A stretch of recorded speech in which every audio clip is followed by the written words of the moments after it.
Yes, so let's start from multi-drop. We have done theory last week. Now, let's do practical. Okay. So first things first, confirm you can see my Excel. Yes, I can. Good, that means we have everything we need. Once you can see this Excel, we are fine.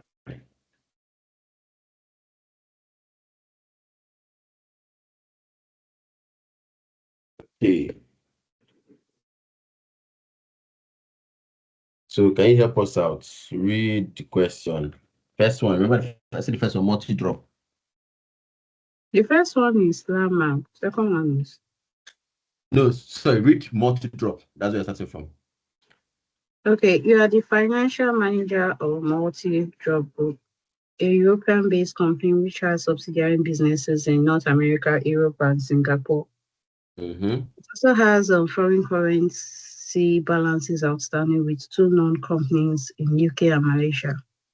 Okay. Lastly, the transaction cost of administrative settlements, both within the group and with non-group companies, were significant. And this year, you have reached agreements with the non-group company to enter into a netting agreement to clear indebtedness with the minimum of currency flow. It has been agreed that multi-drop in Europe will be the principal in the netting arrangement, and all arrangement will be made in euro at the prevailing spot rate. The summarized list of year-end indebtedness is as follows. So hold by and hold to values given. Currency cost rates mid-market are as follows. Value given. You may assume the settlement will be at the mid-market rate quoted. Required, calculate the intergroup and intercompany currency transfer, which will be required for settlement by multi-drop, and discuss the advantages and disadvantages of netting arrangements with both group and non-group companies. So, Okay. So what do you understand from the topic? From the question? Not from the topic. I think it's look like translation risks, Okay. converting to a single currency and netting it off. Like what you said, netting asset and liability in our last class. So it looks like it. So you're paying, kind of settling your payables with your receivables and getting a balance. I think.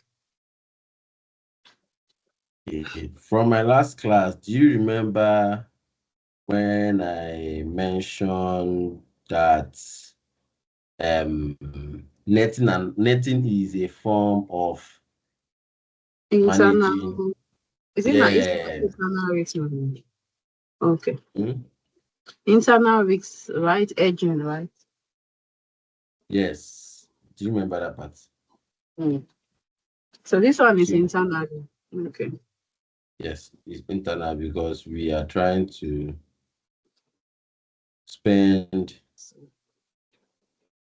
You are trying to spend time and resources to ensure whatever receivables and payables you have, they are they have been matched in such a manner that you no longer have risk of exchange rate.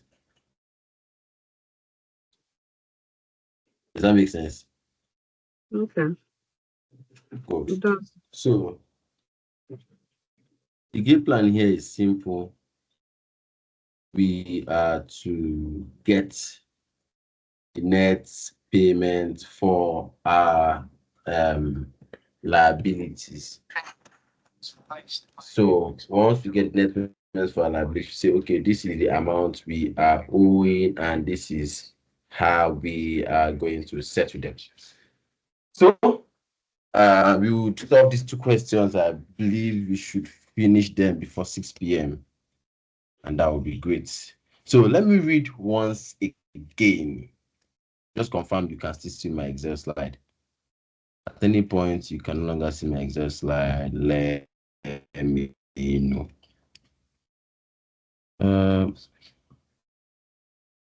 Sorry, wait a minute.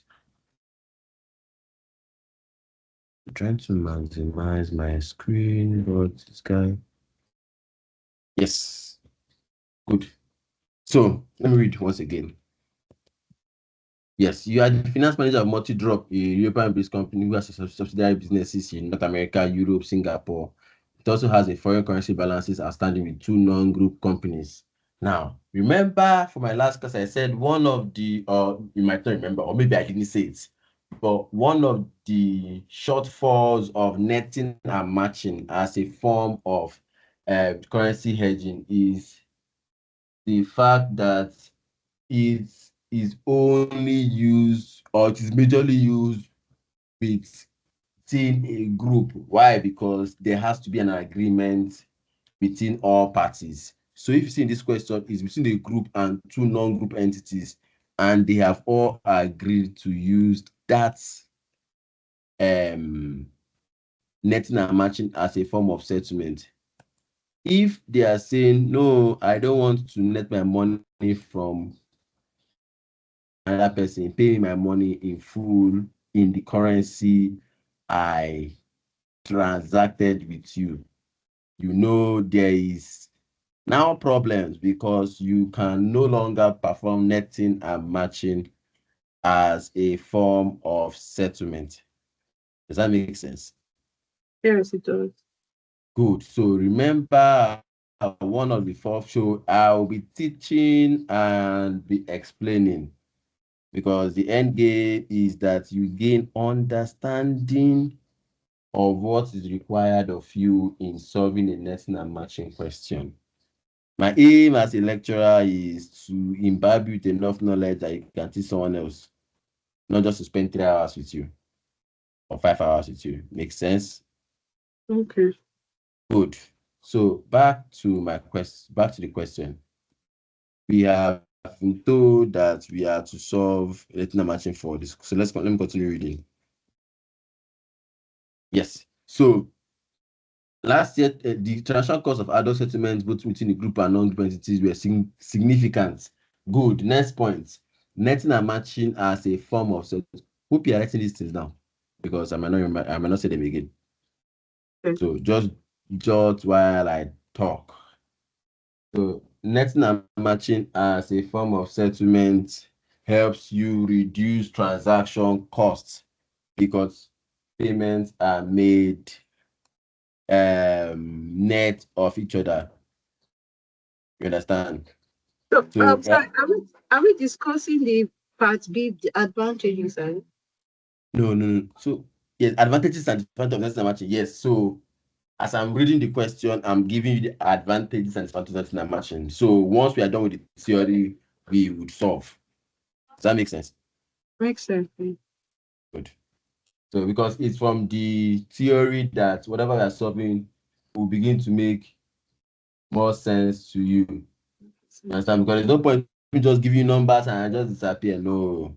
The beauty of numbers is when you know the story behind the numbers. So, good. Let me go ahead. I said, sorry, what was the last thing I said? Remind me. Let me see It if you read this. reduces transaction cost. Good. It's just transaction cost because you can see that, like I said here, when you are making when you are making payment net, all the different payments into one. You don't have to pay several companies at the same time. You just make one payment that covers for all your transactions. Then another disadvantage is that it doesn't reduce your liability because the same amount of money you are owing is the same amount of money you would pay. Does that make sense? Okay. Good. So it helps you understand. So now I've given you two advantages and now a disadvantage. The disadvantage is that it does not reduce your liability. It only helps you make payment nets. Then another disadvantage is that it might not be allowable by governments, especially when there are restrictions over cross-border transactions. Make sense? Please explain that part. So if there's an embargo on repatriation of funds between group entities, so in international business, governments can put a restriction on how much of your profits or how much cash flow can move out of a country for a particular currency. So practical example, if you are in the manufacture or if you're in the international operations business, some transactions not qualify forex with the government, meaning that you cannot buy dollar from CBN to fund those transactions. That means that you'd have to source your forex from another source that is not the bank. So what we are trying to say is where there are restrictions around how these transactions can be funded, there is a tendency that those transactions making payment doing them net might not be allowed. Make sense? Okay, no problem.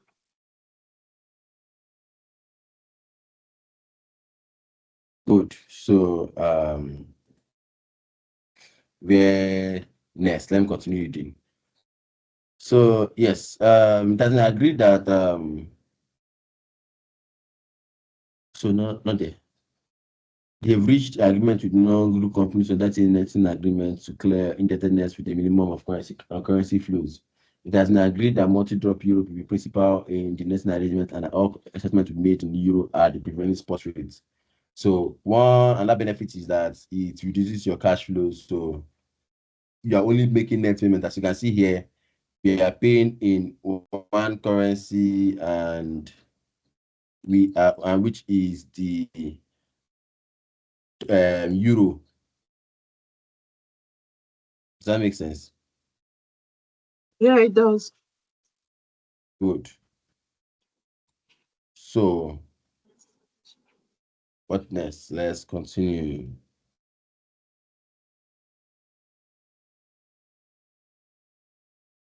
So let me go back to my point. Yes. So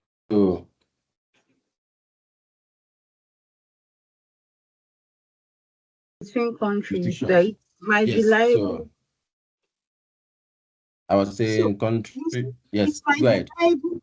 The statement is it might be liable by the government, right? I Hmm? I didn't get that last part. That it might be liable by the government. It might. So I was referring to the fact that national matching might not be allowable by the government. Might not be due to political restrictions on FX transactions. We have mentioned it in fact like transactions in foreign currency might be restricted. The same way crude, for example, now in Nigeria, crude sale, the proceed from crude sale has to you need to get CBN approval for before you can do any form of transaction with proceed of crude sale, even if it is your own company crude sale. So restrictions to next make sense. Yeah, it does. Okay. So what else can I add?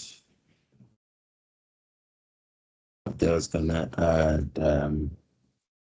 Let's go on. So let me continue. Then another advantage is that it's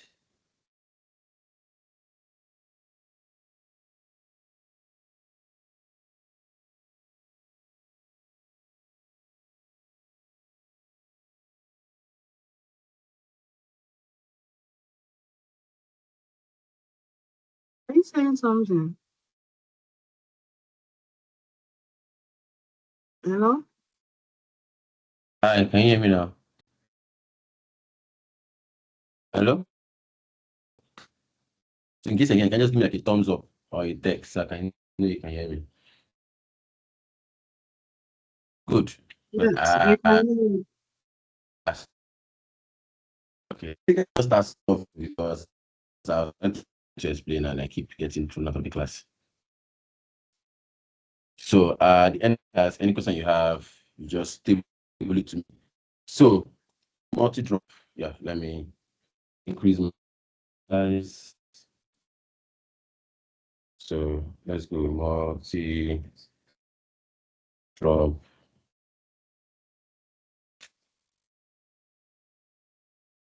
Okay.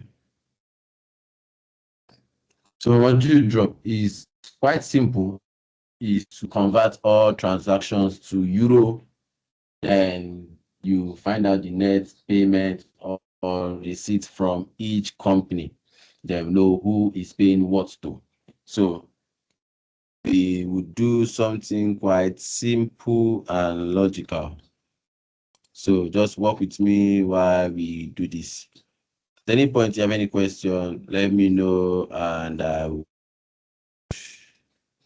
come true for you. So while I solve, I will assume everything Are I you say make perfect sharing sense. And hello? are you sharing the Excel sheet?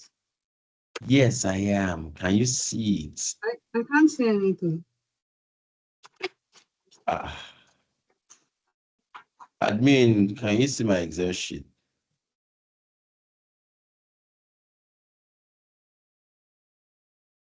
Is it that it's blank or you can't see anything? Or like he's trying to present, but it's not I even coming just up. just your initials, EO that I can see. Okay, so let me stop sharing and share all over again. 39 minutes is gone. What about now?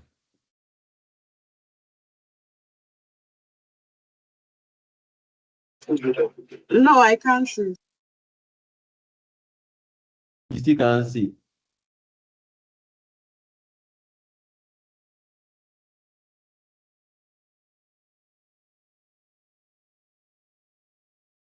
Huh?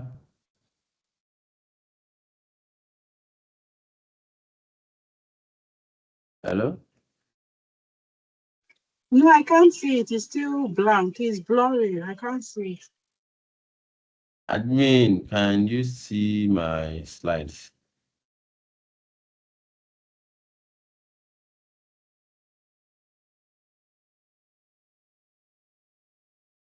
I think it's coming up now. You should see it now.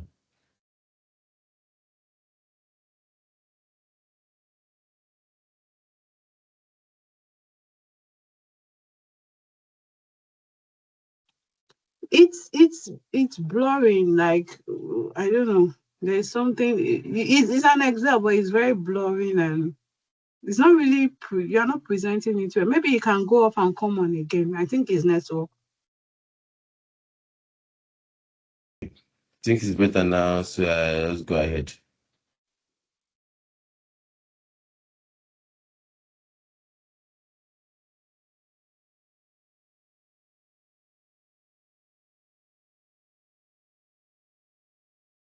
Okay. I would assume you can hear me clearly, so I'll go ahead. Now, let me read. The summarized list of year-end indebtedness are as follows. We have owed by the debtors and owed to who is receiving the debt. So this is owed by is payable, owed to is receivable. And it's quite simple. Our first job is to convert all transactions to the euro. Then we find out who owes what to who. So the first one is owed by multi-drop Europe to multi-drop US.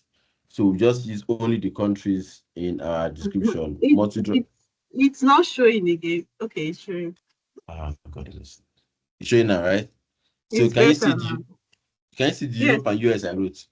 yes, I can. I can. Okay, thank God. So good. Multi-drop Europe to multi-drop US. Then amounts. So they said multi-drop Europe is owing multi-drop US 6.4 million. So now let's go down to our exchange rates. We have exchange rates given a particular table. So Our question is to use which of the rates are we to use for our computation? You give me the one we are using and why you think that is what we should use.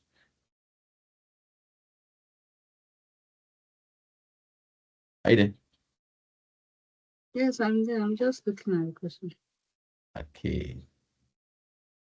What rate are we using and why? What do you mean what rate? There is a lot of rates there. So Yes, exactly. So point out the particular one we are using and why.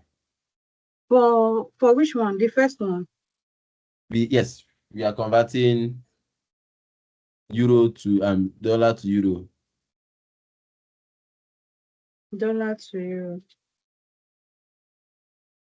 Dollar to euro. So we'll use, I think we'll divide 6.4 by By 1.37, one point 3706.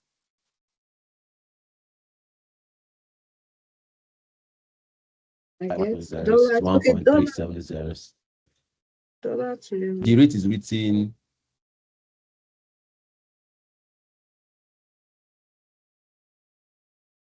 I'm not It's sure okay. if Let me help that's you what. out. All right. Let me help you out. So this is way to read rates. Now we have on the left side, right? On the left side, we have one UK or £1 is equals to this, $1 is equals to all this, €1 is equals to all this, one Singapore Malaysia ringgit and Singapore dollar is equals to this, then Malaysia ringgit is equals to this. So we start from the middle. That's euro. That's what we're working with. €1 is equals to 0.9 pounds, zero equals to $1.37 US dollar. €1 equals to €1, €1 equals to 2.0 Singapore dollar and 4.9 Malaysian ringgit. So because we are converting from dollar to euro, you will multiply. Does that make sense? From dollar to euro. Yes. We are bringing from dollar to euro, and the rate is written this amount of dollar for €1. So you're basically saying you would spend, so for the dollar now, for the euro, we are saying, okay, €1 is worth $1.37. So sorry, it's divide, not multiply. €1 is worth $1.37. So how many $1.37 we get in this 6.4 million? Does that make sense? So just Yes. that's a mistake. We are dividing. So we divide across board. So it's equals to 6.4 divided by 1.370 what? 06. Make sense? Yeah, it does. Okay, 4.67. So I like my numbers to be into decimal place. Good. So this guy should come down. Then the next one we have is Malaysia to Europe. So now just run faster. Malaysia to Is it Europe. Singapore? Singapore. Ma? No. Singapore to Okay, euro. sorry, Singapore. I saw Malaysia next. So what's wrong with my laptop? Can you hear me? I can hear you. Okay. So we are doing. Just give me a minute. I'm coming.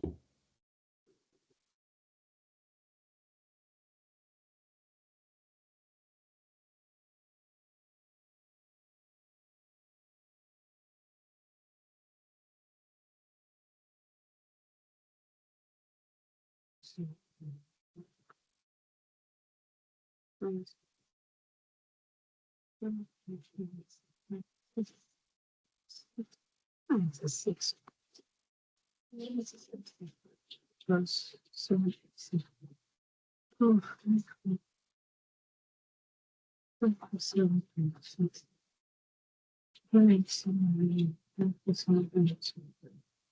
3 times 12.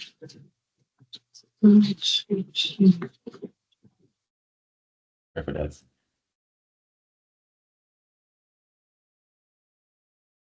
So the next guy we're looking at is Malaysia. So Singapore, not Malaysia.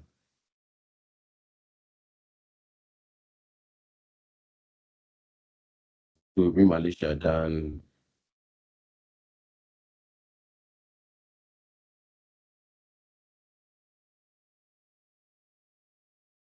Then Singapore. So you tell me I'll type. How much Singapore to who? Singapore to Euro.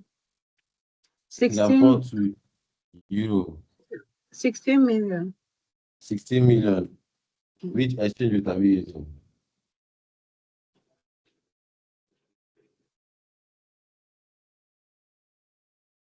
I think 2.0649. Okay. So I would assume and I'll follow you 2.0649 Please Singapore. confirm. Let me confirm. Just give me a minute. Let me go back to my question. There's a question. I have a question open somewhere. I can't find a question.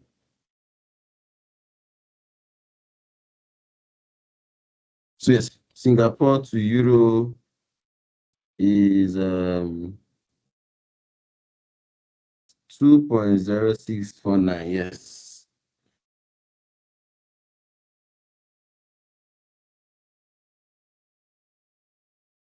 Because to 16 divided by 2.0649. Then the next guy is Malaysia to US. To US, that would be How much? $5.4 million. 5.4 million, yeah.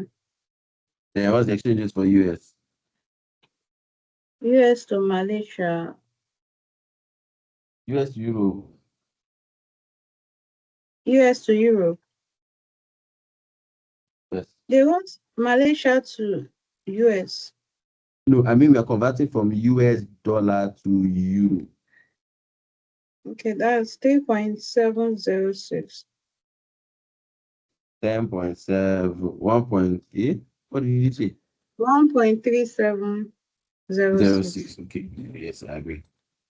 So divide by 1.3706. Okay, our next guy is what we have. US, Next one is US to Europe. US to Euro. I think you just take it like US. that, right? Yeah. US to Euro. I think you just take the value like that without Why dividing. are we taking it like that? Because this amount is in euro now, right? Okay. Yes. Wanted to Am I confirm. correct? Yes, very correct. 8.2 million. Then Singapore to US.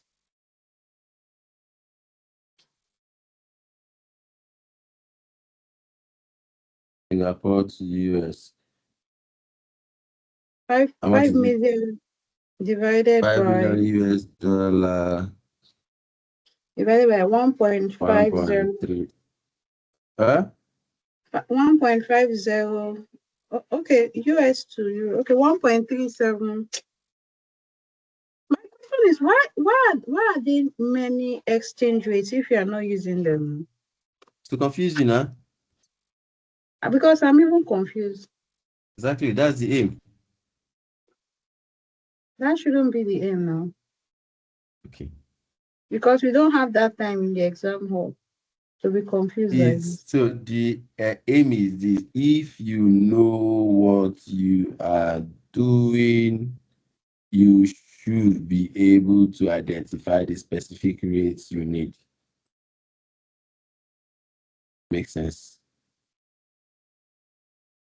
Okay. So if you really understand the subject matter, you should be able to identify the rates you need. That's the perspective of the examiner.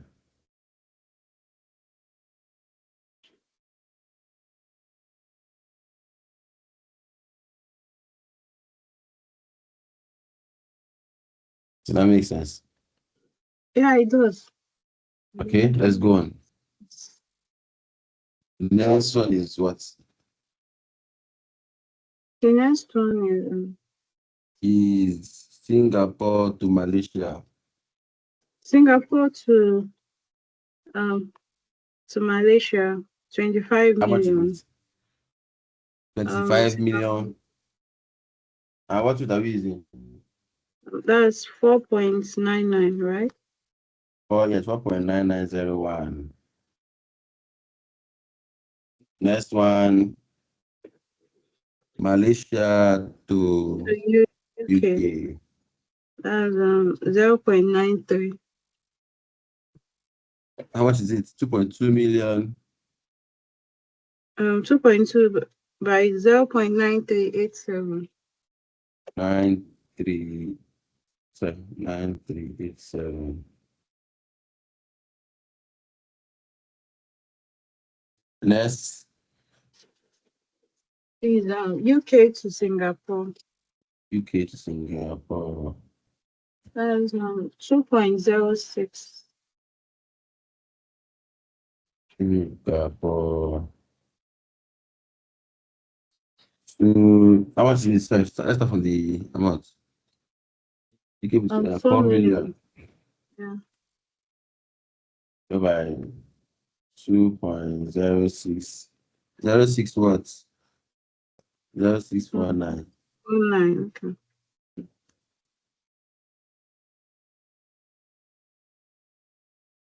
Okay, last one, Europe to Malaysia.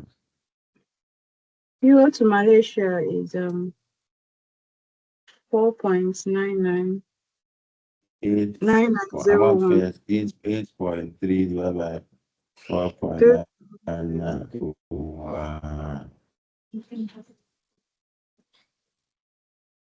Okay, so now we converted all our currencies to euro, right? Okay. Then we need to do one more thing. So we now have the euro equivalent of everything. Then we now need to know who owes who what. So a simple table, owed to. Owed to is receivable, right? Hmm? Where also? Then how many countries do we have? We have UK, US, Europe, Singapore, and Malaysia. Mm. UK, US, Europe,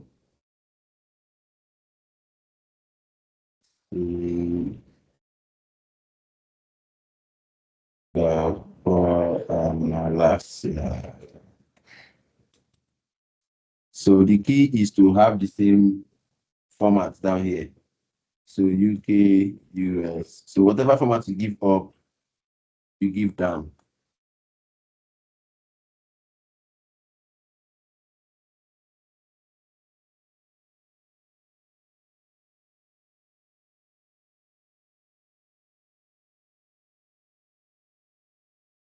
Okay, so then this is owed by.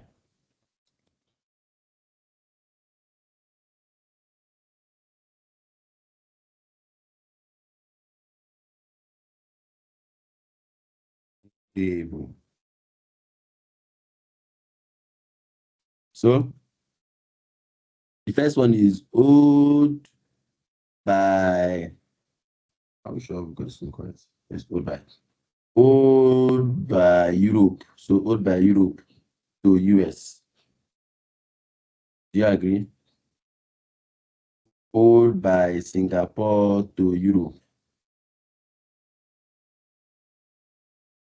Europe to US. Yeah, Huh?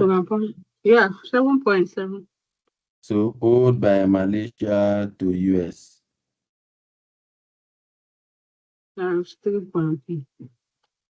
Owned by US to Europe. Owned by US.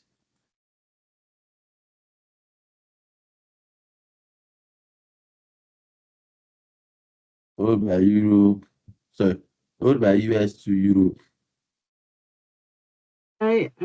It's as if we have enough guests here. Maybe you could also turn on their mic. Hmm. Huh? We have enough guests in the house. You could turn on their mic. Okay, in the class. Actually, I'm not the admin, so I don't control that. Oh, okay. Okay, then Singapore to US, owned by Singapore to US, That's 3.65, 3.6. owned by Singapore to Malaysia, 5 million, owned by Malaysia to UK, 2 2.3. point,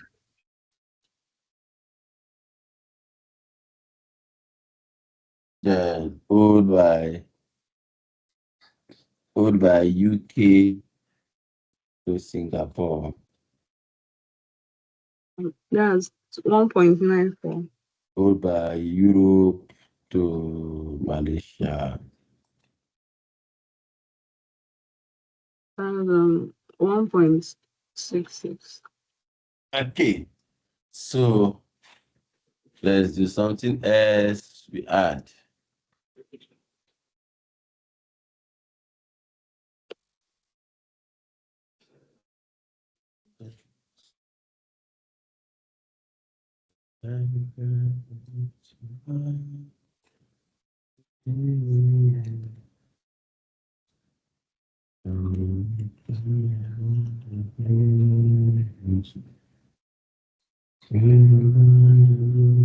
Oh, we have made a mistake. This 3.49 is where? Okay. US to US oh, to who? to Europe. Owned by, okay. Owned by Malaysia to US. So just take it up. Okay. Do you agree? No, it's down below Malaysia. Okay. Okay. Owned by Malaysia to US. Okay, good. So,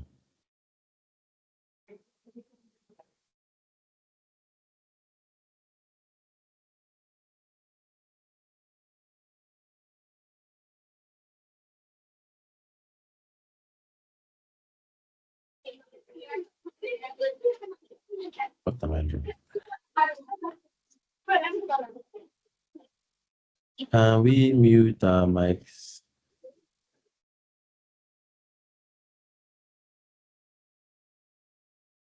Good. Now, the next thing we'll do is to let me format this guy. Like it. Yes. Then we'll do the same thing here.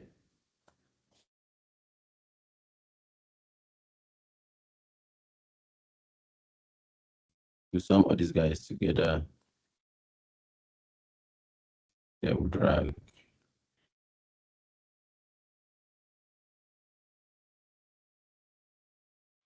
Like this.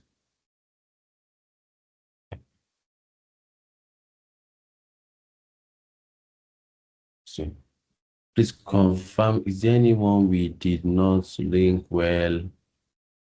So this is owed by UK to Singapore, yes. Just a quick check so we don't make a mistake. Owed by US to Europe, yes. The next line. The next line is owed by.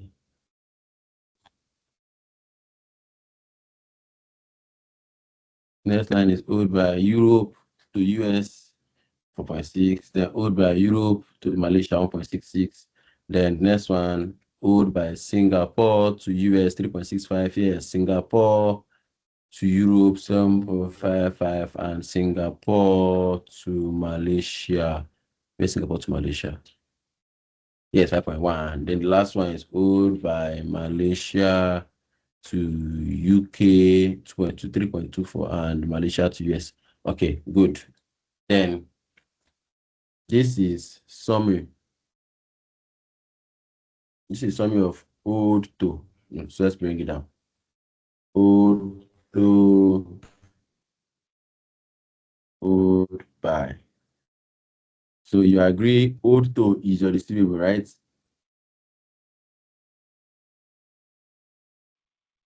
Can you hear me?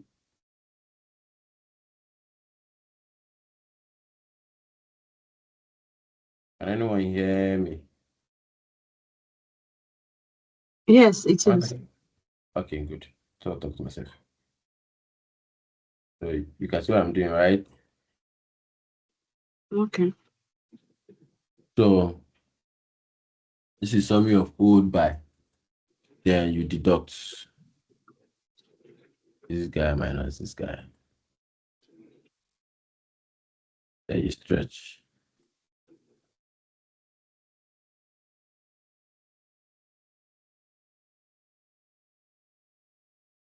Any question so far?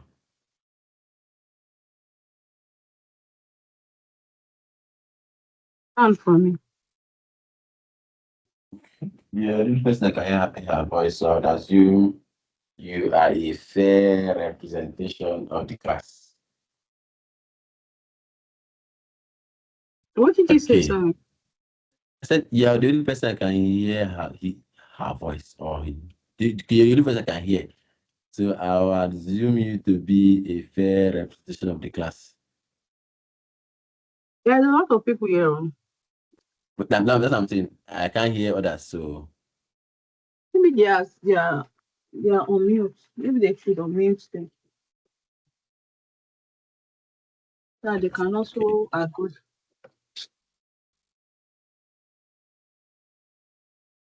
So okay. So but generally we are good. So let's move on. The next thing we'll do is we now begin to list who is owing what to who. Now, so let's do the formatting to make my file look better. So I like my numbers well arranged. No, like my numbers well arranged. So this format is not necessarily design hall. I just like my file well arranged. So don't mind me. This is what I do. I have this guy, straight line. I have this guy, right side. Yes. Uh, the, okay. So good. Then this guy is summary also.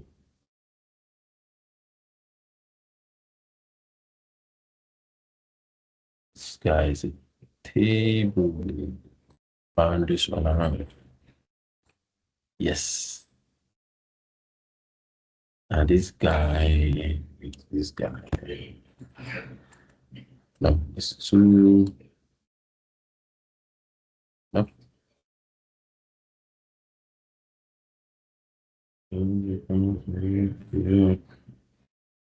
Be praised and here.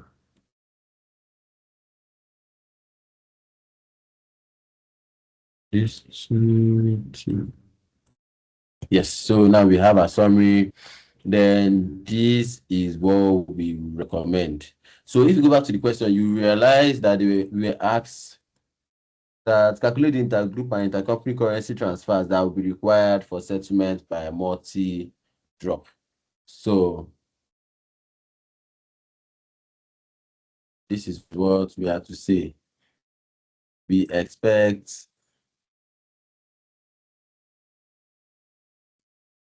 UK to pay 0.4. Look, let's put it in the table. Company paid by no, paid by the amount and paid to. Good. So the first one is UK is paying how much? 4.11 to this company. No, mistake. Let's start from there. Let's start from who is paying what first. No, it's not UK. Singapore.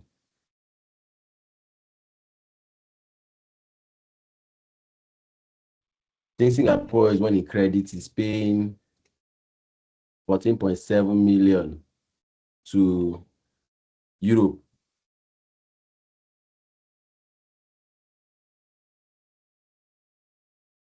Then Europe will now begin to disburse the money.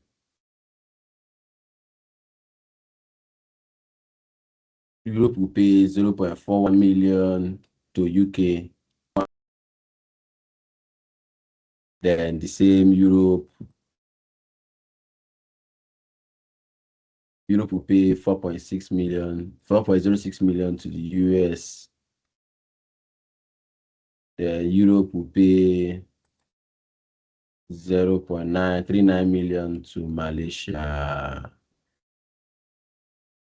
Malaysia. Then Europe will pay how much? 9.6 million to himself.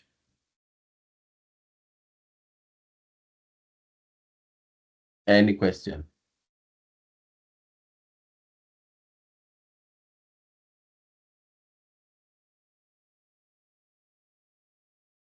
Any question before we proceed?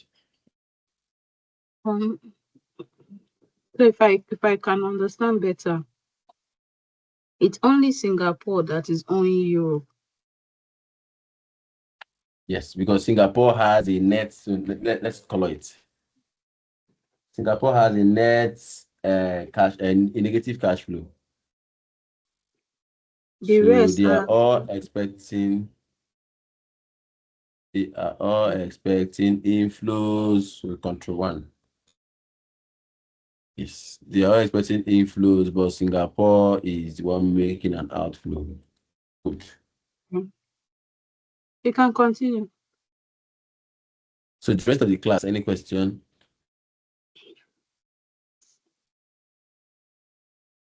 Okay, so if I can just type in the chat box, things yeah, you can speak up.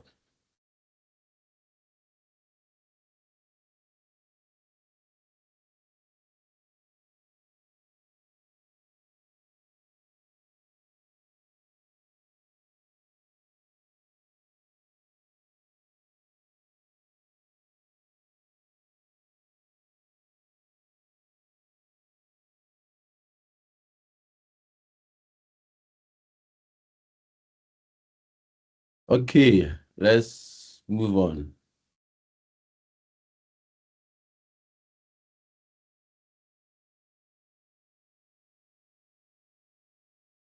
Please help me read the second question. What's the interpretation of this now? Are we finding any net value, or this is what we are presenting? This is the net value. So this is what you present to management. Okay. So out of all the funds that each country is owing everybody, the net payment is Malaysia owes So Malaysia has a net debt position. So Malaysia will pay 40 million to Europe. Then Europe would disburse that 40 million to every other country, to UK, US, and Malaysia, then keep the balance for himself. Because why is this so? This is so because if you look at this case for Singapore, see Singapore here.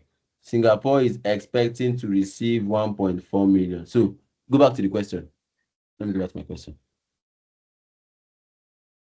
So see Singapore, owed by Singapore. Singapore is owing Europe $16 million. Singapore is still owing US $5 million. Singapore is owing Malaysia 25 million ringgit, and Singapore, okay, that's the three payments by Singapore. Then Singapore is only expecting UK to pay him $4 million.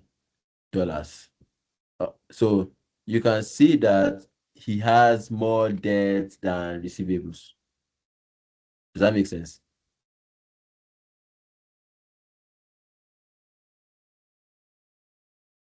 Hmm? Okay. Yes, it's okay. So is this is what we share to audio companies. Then everybody start to pay. Make sense?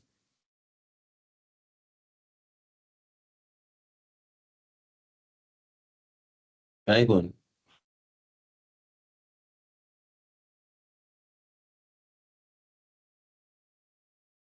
So please help me read question number. Or second question, Lamako.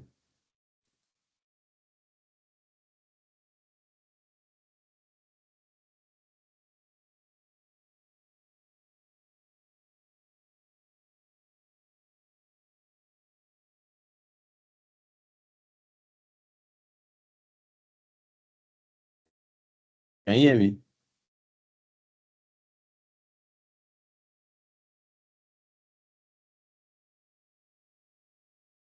Hello?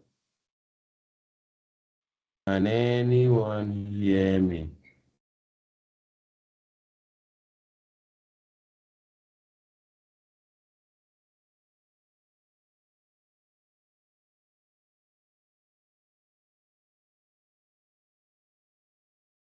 Can you guys hear me?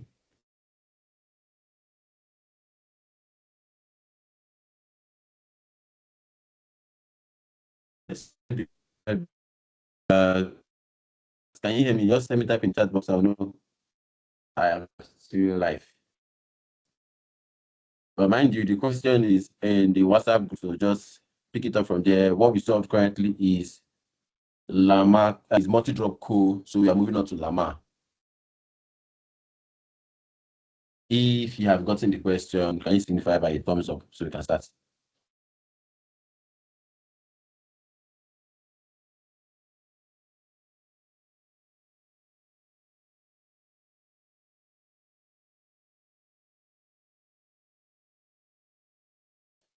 Anyone?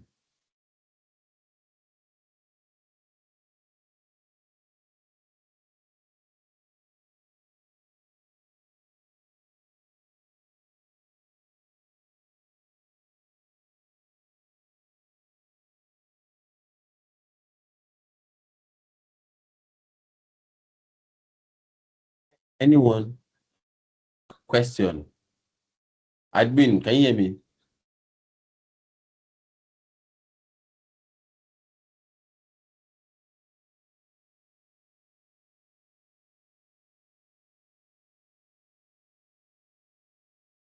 Yes. So I think admin can hear me. That means the students should hear me, can be able to hear me. Please get the question from the WhatsApp group so we can start.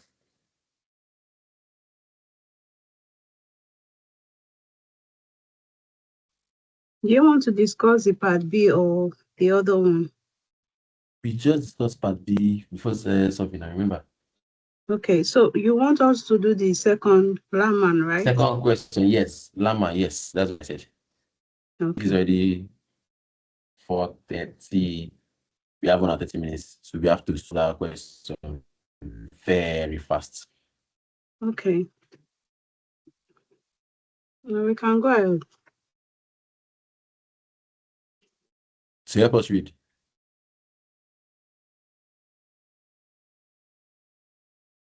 So Lama PLC is a UK-based company that regularly, I'm sorry, that regularly trade with companies in the US. Several large transactions are due in 5 months. These are shown below. These transactions are in thousands. These thousands or millions units of currencies shown. Assume that it is now 1st of June and that the futures and options contracts matured at the relevant month end. So the information are given: export to import from company 1, 2, 3. The values are given. Exchange rates, US per pounds. That should be pounds, yeah. Spot rates, 3-month forward and 1-year forward. Annual interest rate available to Laman PLC. Borrowing and investing. Sterling up to 6 months, dollar up to 6 months. So we have CME dollar to pounds. Currently futures 62,500. September futures and December futures. CME currency options price. Dollar to pounds option 31,250 pounds, cent per pounds. Call and put. Required: prepare a report for the manager of Laman PLC on how the 5-month currency rates should be hedged. Include in your report all relevant calculations relating to the alternative type of hedge.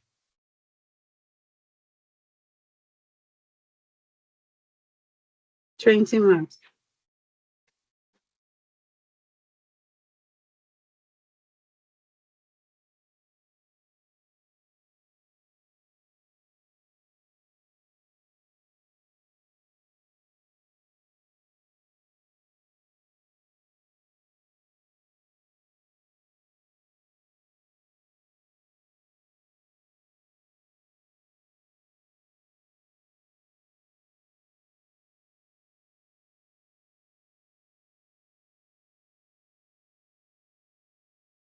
Okay. Thank you for reading. As always, I've asked, what do you understand from the question?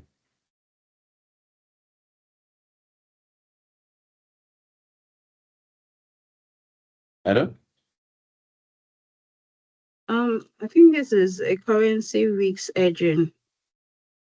We are supposed to hedge with forward and futures, and I think option too.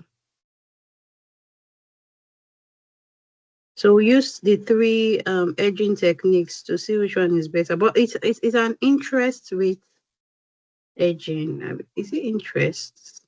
It's currency. Okay, it's currency. Okay, it's currency hedging. Okay. Okay.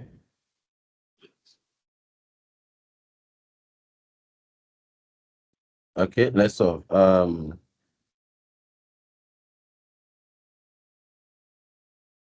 This is what we're going to do. So, Lamaku.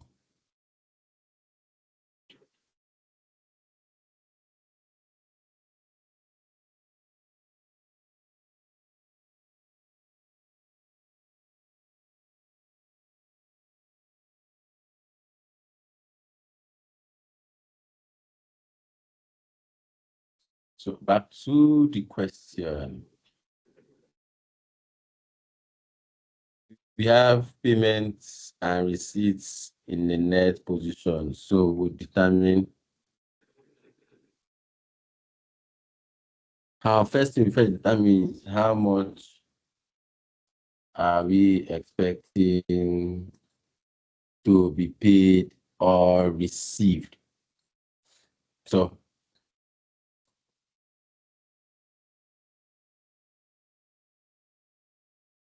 first thing we look at is we have exports of $490. Okay, it's in this is thousand. So let's just look at since that's been brought down, so 490,000. Then we have sorry, import of 150,000 pounds.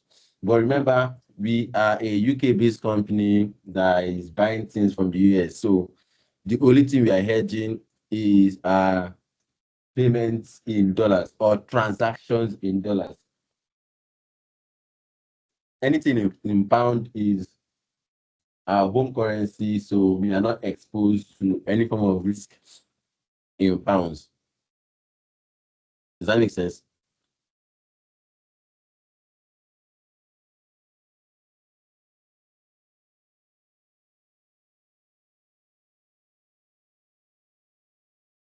So we would first find out how much is our net payment or receipts in dollars.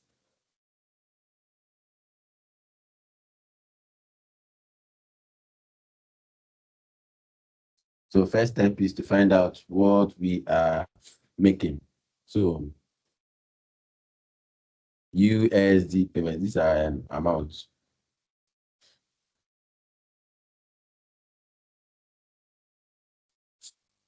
Then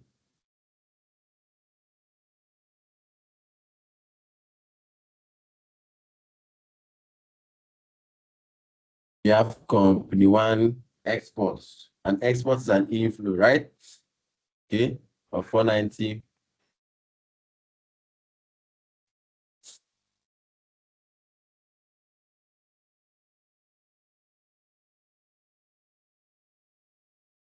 Export of 490.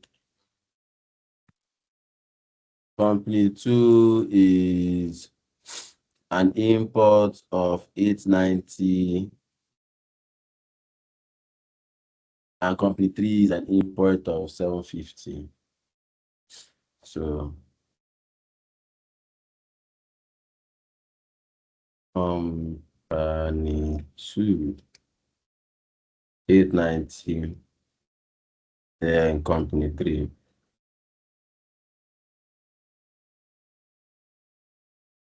is 750.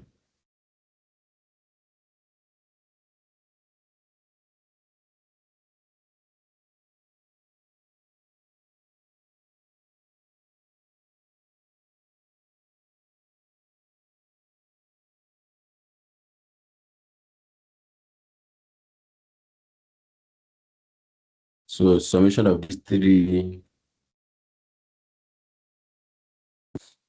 is net 1,150. So you can see from this position, we are having a payment,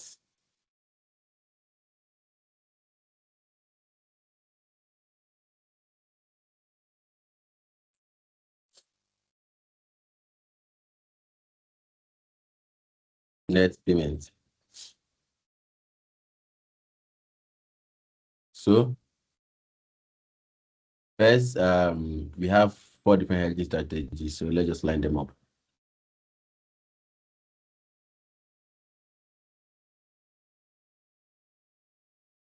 Hedging strategies.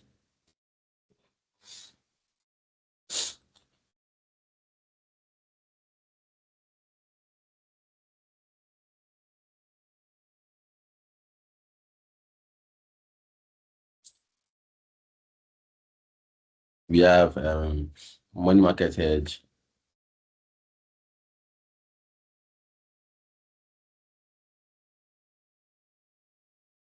We have forward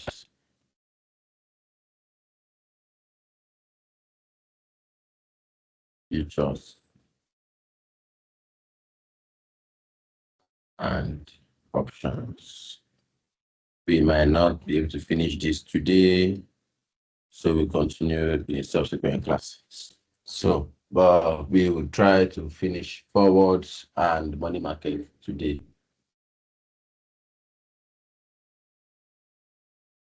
So, what is the money market hedge?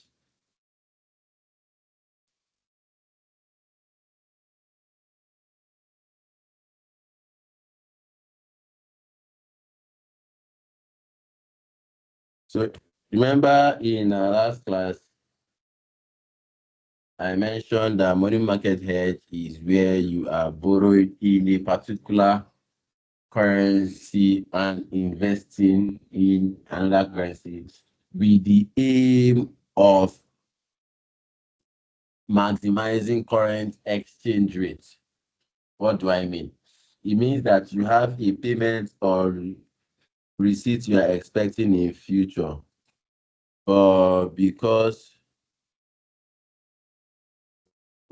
you are not certain of the exchange rate, you are deciding to maximize current exchange rates by borrowing the funds in a currency and converting it today to invest in the same on their currency or vice versa.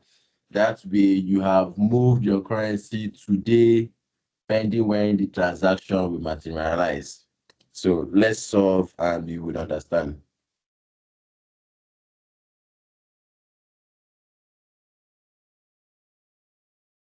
So could you help me again read the numbers?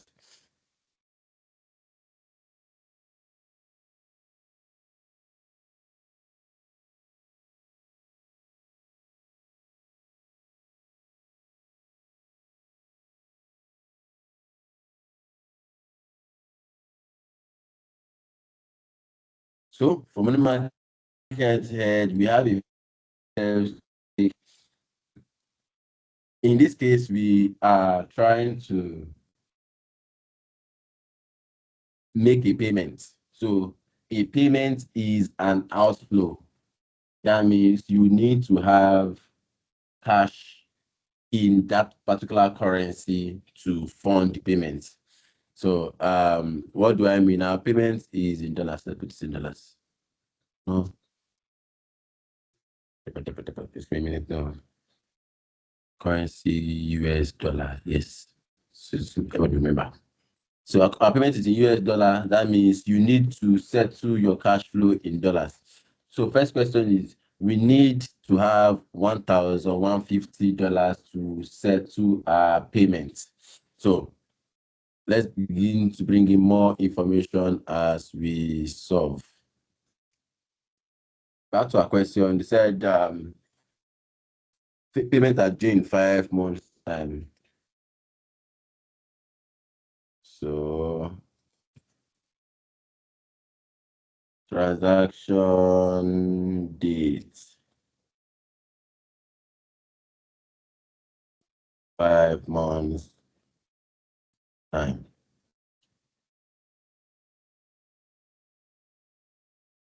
What next?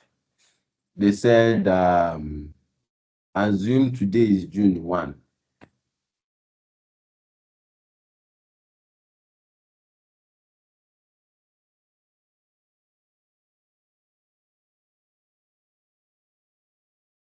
Today is 1 June. What else are we to assume? Okay.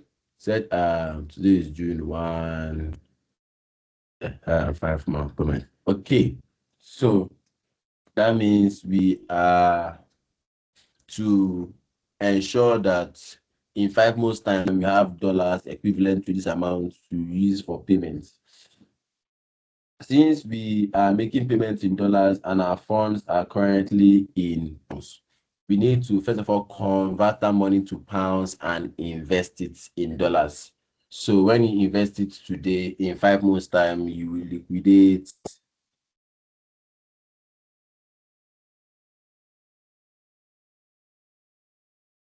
Makes sense. So we find how much we need to invest in dollars to make up 1,150 that we need to make a payment. So in that manner, the first thing we first solve is how much do we need to invest today in dollars that will be equal to 1,150 in 5 months' time, meaning that you discount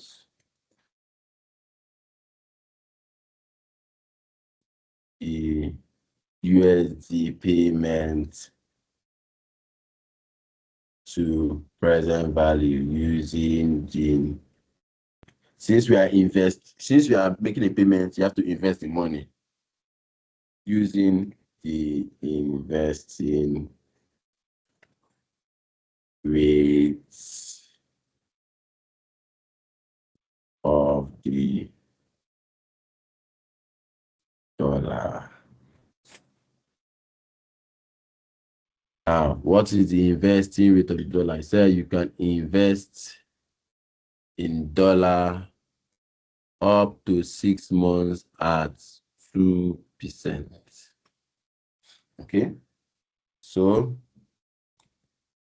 it will be this guy.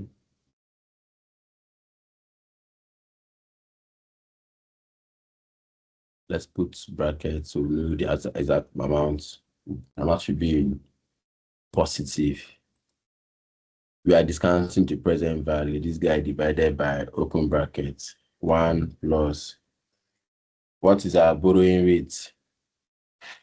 So what's our investing rate? Our investing rate is 2%, right? Are you guys following?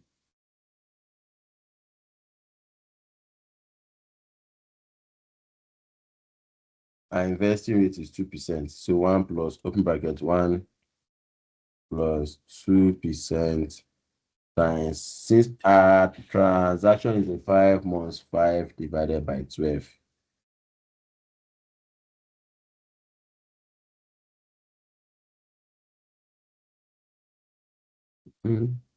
Sorry, this is wrong.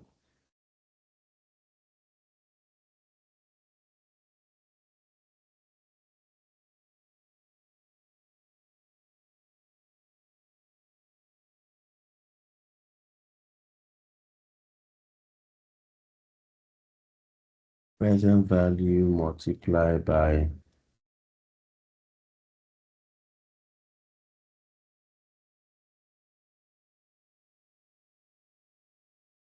discounting factor. What is that discounting factor?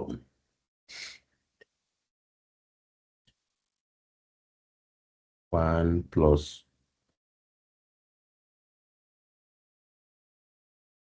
open bracket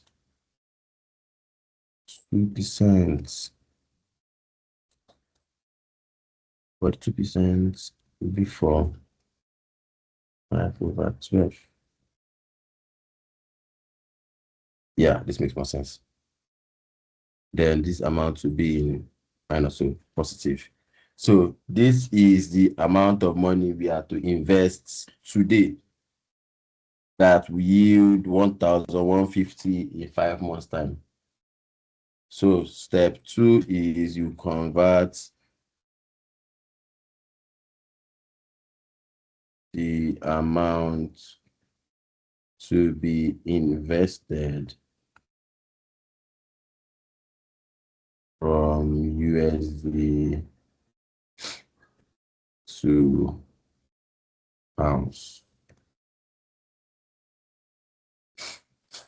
So with this, we are going to pick our exchange rate to be used for conversion. So we are converting from USD to pounds, and the decision rule is simple. You convert with the rate that is least favorable to you. So people, I usually say you buy expensive, sell cheap. But the simple rule is convert a rate that is not favorable to you. So in this case, we have two rates, 1.9156 and 1.9210. Both are written dollar to the pounds, meaning £1 can give you 1.1956, or £1 can give you £1 can give you 1.9156, or £1 can give you 1.9210. Because we are selling our pounds to buy the dollar, we have to buy in a manner that is more expensive, meaning we are getting less dollar for the pound. So we go with the 1.9156 rate. Does that make sense?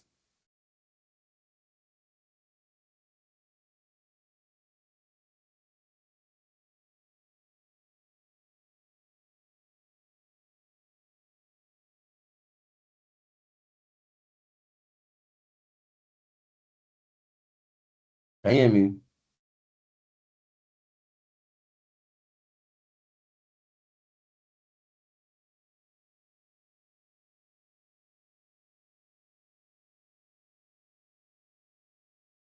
Can you hear me?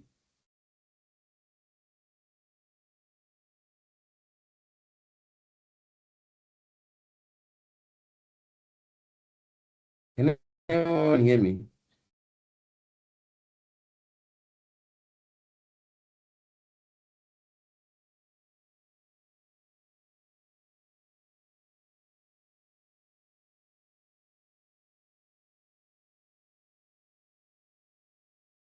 Hello?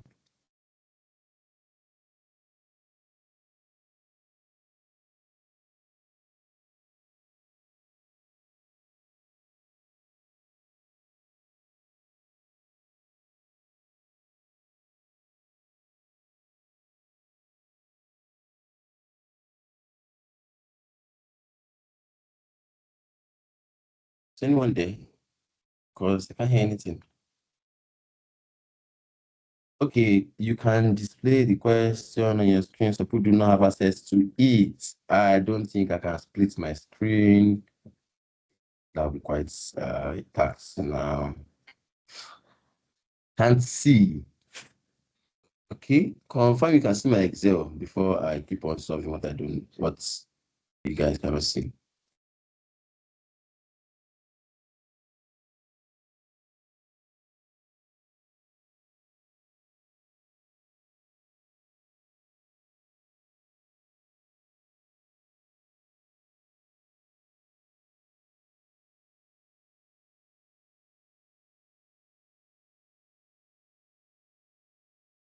You can't see better or I don't understand.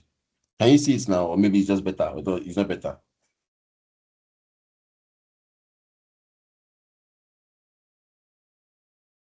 Okay, it's better now. Oh, okay.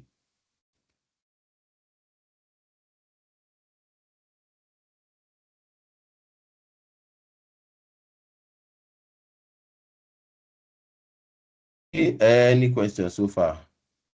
Okay, I go on.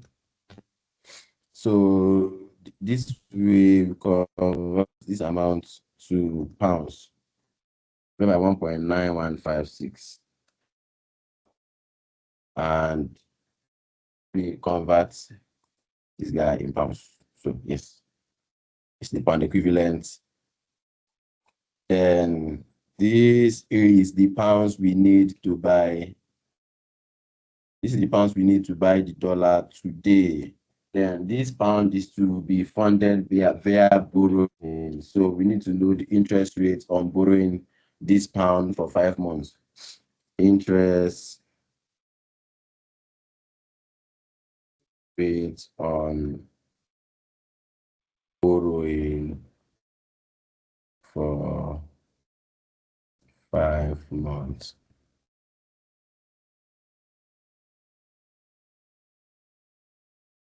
One plus what's the percent? 5.5% times 5 divided by 12. Okay, now add any brackets.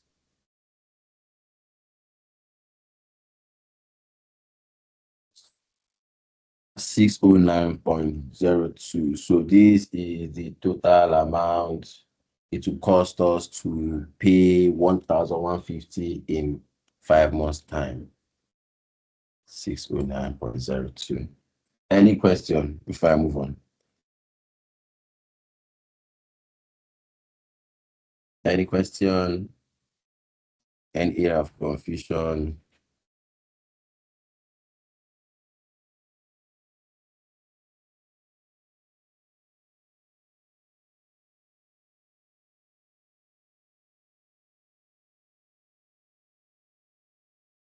Hello?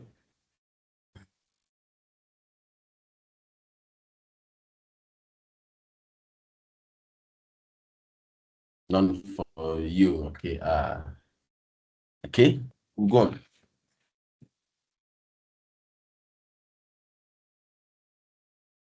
So the next one is the forward.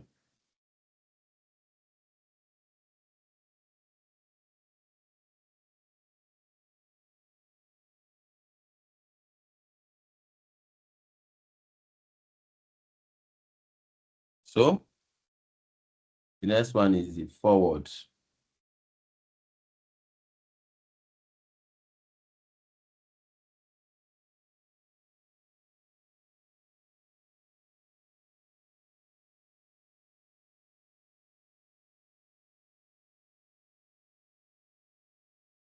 What were we given in the forward?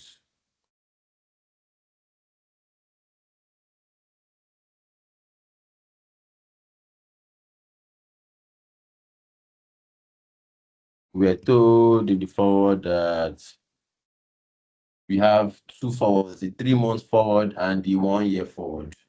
So it's simple. We are hedging for 5 months. So because we are hedging for 5 months and we don't have a 5 month forward available, we would have to prorate, meaning that we would find the movement between the 3 months forward and the 1 year forward.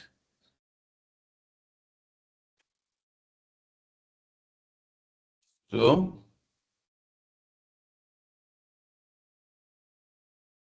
3 months forward. 3 months forward is how much? 1.9066 and 12 months forward.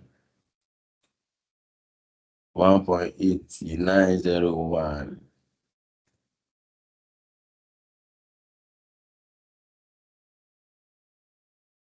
So movement will be 12 months minus 9 months, rather 3 months because it's moving, it's increasing. So this is the movement for the period and proration because we own proration for 2 months. Remember, we, we are investing for, we have a 5 months transaction timeline and we already have a 3 months forward. So we only had prorating for the movement for the extra 2 months. And the movement between March and December is a 9 months period. So it prorates for 2 out of the 9 months. So 2 and 9 multiplied by this guy. So this is what we'll be adding to our estimated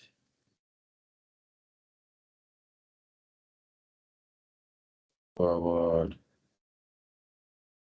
rate is equal to this guy plus this guy. Any question? Then, since remember we said forward uh is binding, meaning you can't back out of it. So we would apply this rate directly on amount payable.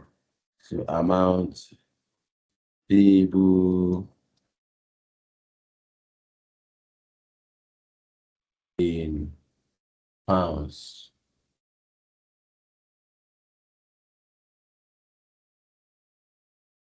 would be this guy, or minus this guy, minus this guy divided by 604.33.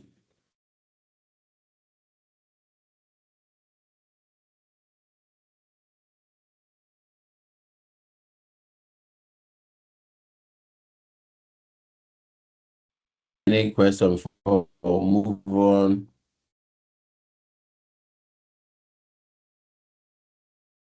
Any question before we move on?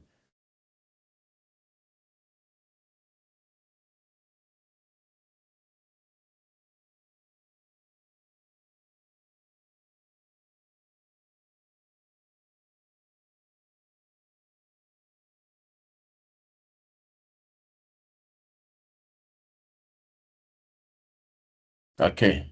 Now from you, we surge ahead.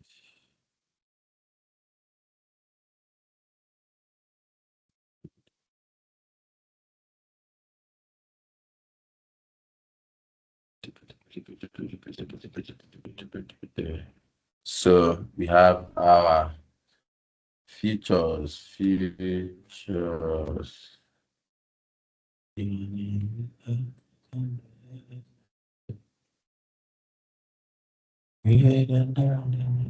What does our features say? Back to our question. It said CME dollar to pounds currency features valued at 62.5 pounds.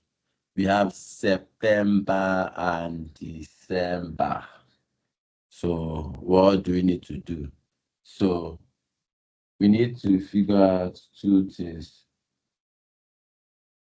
We need to figure out which of the features we are buying and what position we are taking.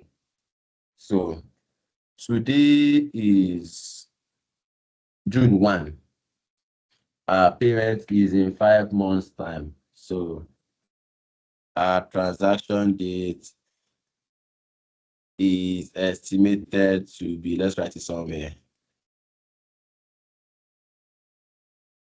5 months' time, that is November 1. Good. So the rule is simple. You need to take a position that is still valid as at the transaction date. What do I mean? If you are taking your September futures will expire at the end of September. Meanwhile, your transaction is only would only be completed on November 1. So it will not be an effective hedge because you still have risk that you are facing from end of September to November 1. That means you need to take a position that makes more sense, which is December. So we are taking December futures. Now, the second question is, are we buying or are we selling? Our currency is denominated, our future is denominated in pounds. What are we doing to the pounds? We need to sell the pounds to buy the dollar.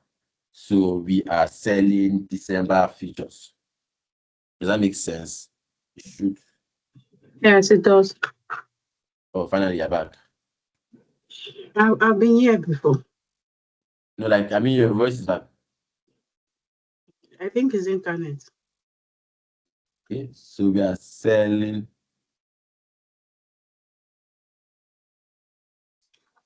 December futures. Then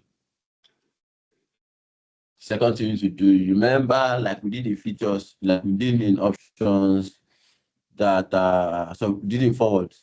Our futures is not aligning with our timeline, meaning that we have payments November 1 and the future is expiring on at the end of December. So we need to prorate movement in our futures. So so we need to calculate basis at inception, meaning that how much movement we expect to see between our current rate and our future rate. What is our current rate? Or what's our future rate? Start from the future rate. Future rate is 1.8986 minus what is our spot rate? So I have a question. Our spot rate, That CME, is it a currency? yeah. No, it's just a name. Eh? Because I think it's just a name, not a currency. they wrote CME currency option, CME dollar.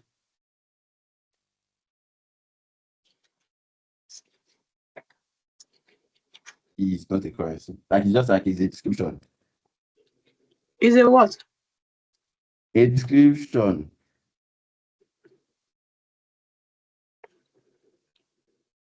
Okay.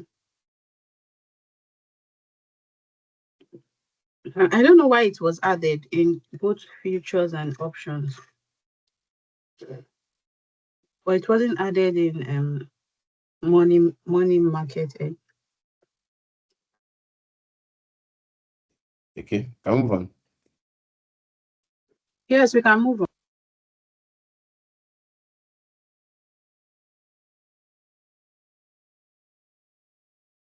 So basically, as insertion is 0.1, then the movement we are expecting is this is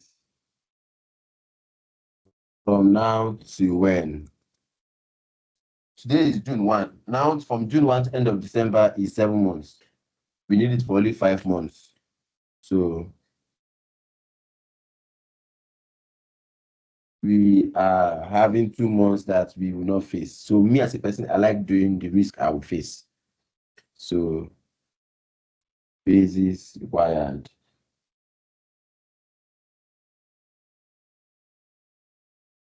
would be 5 months of this guy, 5 months out of this guy. Then estimated future price would be our spot rate plus this guy.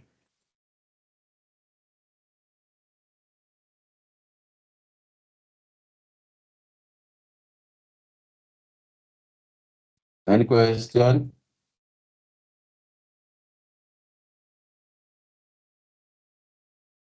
Then from here we say, okay, based on this future price, how many contracts do we need? Said, okay, no. Before this, let's skip this 2 steps downward. The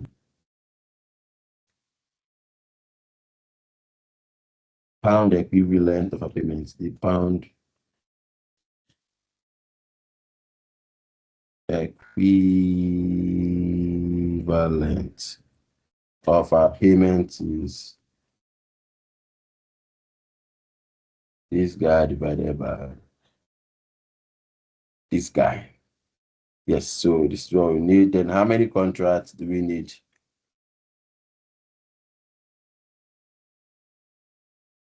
to cover this payment or this transaction? So this guy divided by 62.5. Why? Because remember that our transaction is already in thousand.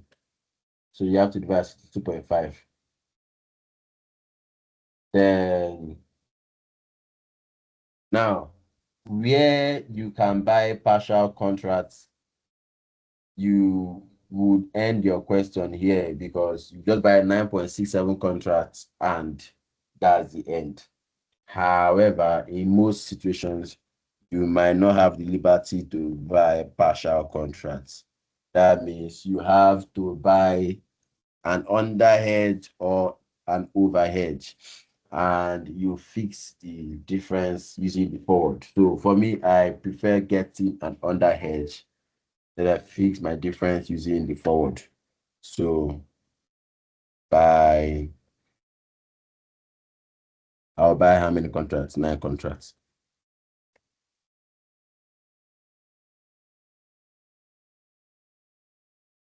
So with 9 contracts,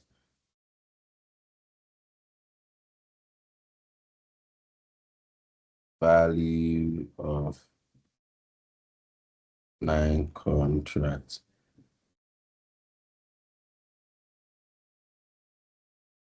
will be 9 times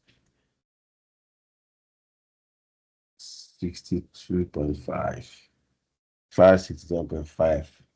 Then let's make it in USD.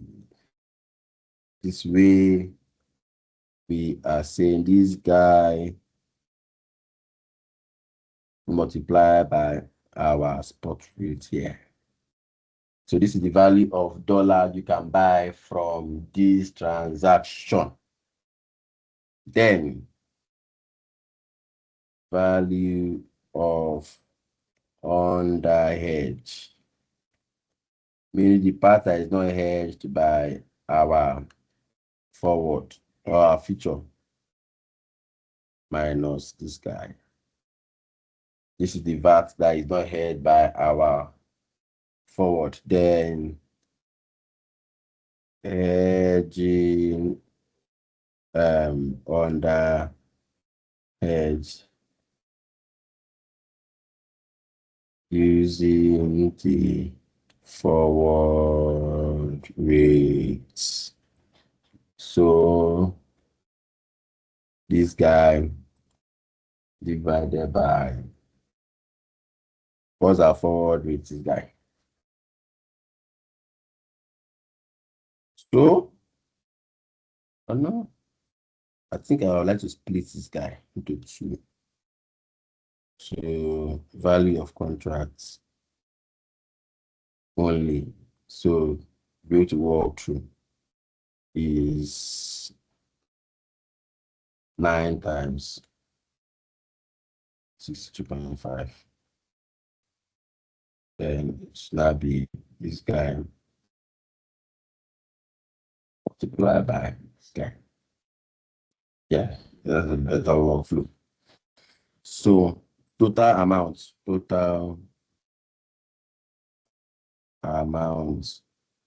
incurred would be this guy plus half 41. So 604.18. Then let's put it in perspective. This guy should be in pounds. No, this guy should be in pounds. Yes, this guy is in pounds. Size number. This guy is in pounds also. This guy is in dollar. These two are in dollars. Yes, these two are in pounds. No, pounds. Then, any question before we wrap up the last parts? Any question? Let me go back to your chat. Okay, any question from anyone? Daniel or Z, just have to type in the chat box if you have a question.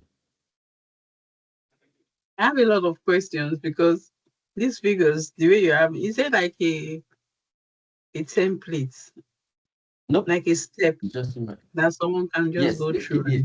there is a step. So, okay, Daniel, I think I can hear your voice.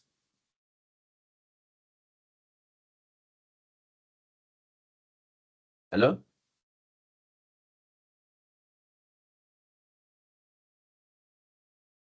Okay, so let's walk through them all over again. So which one is it, the forward or the forward or features?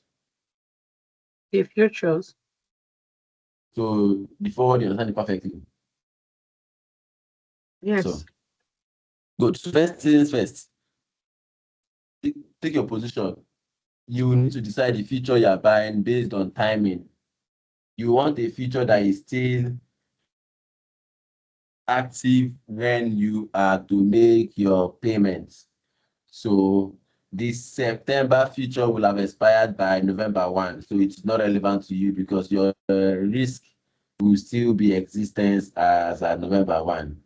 Therefore, you need to buy the December futures because the December futures would be valuable or will still be valid as at November 1.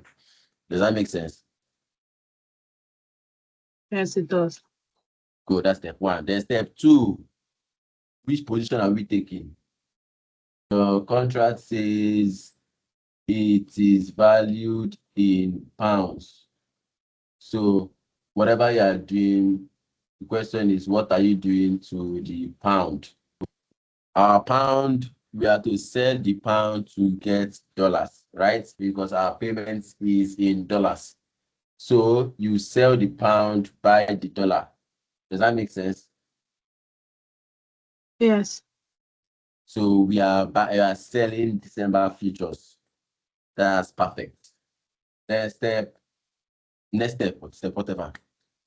Because our future is not it's not a perfect fit, meaning that the future is expiring in December. Meanwhile, our payments will be concluded in November. Definitely, the price of the future will not be the exact future price at that date.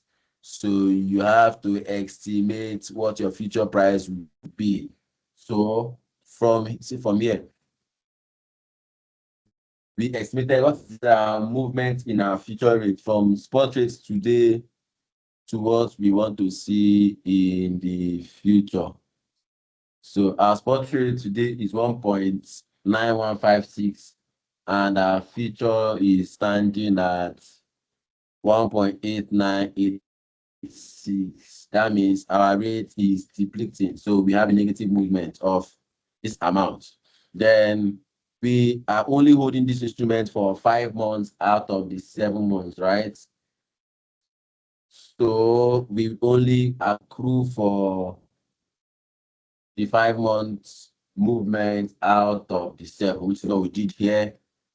Then our future price will be spot rates plus our required basis. Does that make sense?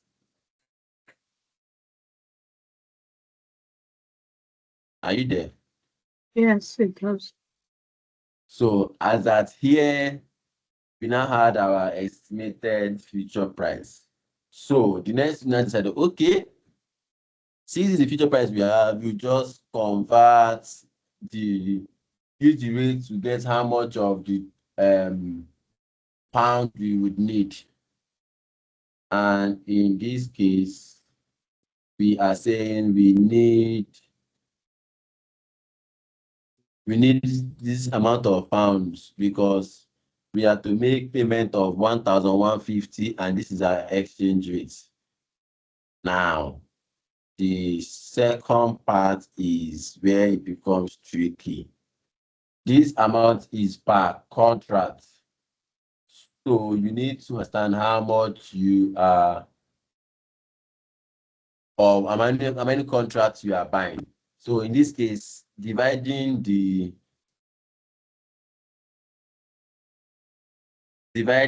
pound equivalent by number of contracts, you can see that we have 9.67, which is not a perfect fit.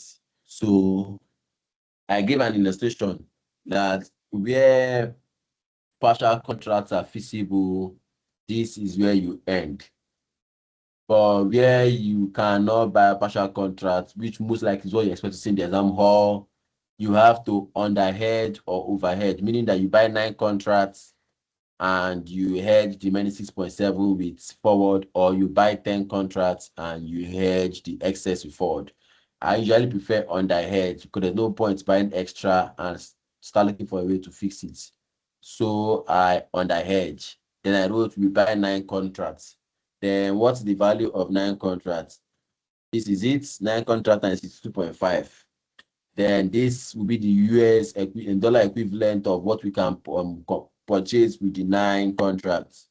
So out of total payments we have to make, this is the amount we still have uncovered because we are only buying 9 contracts. So this dollar, we will use the forward rate to hedge this risk and give us an equivalent of 41.67. So total amount incurred will now be the 9 contracts plus the amount you are hedging with the forward will be our total amount incurred. Any question?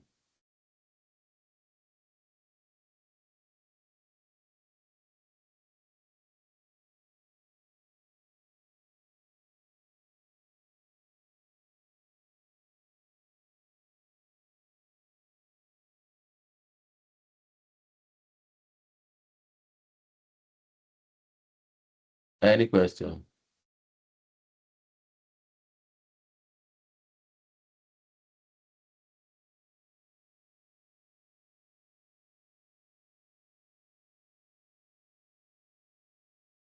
Any question?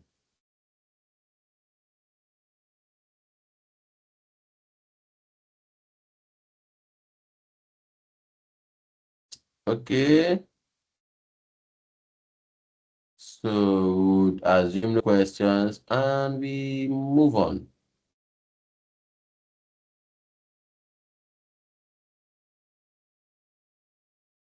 Now, our final solving is the option on features.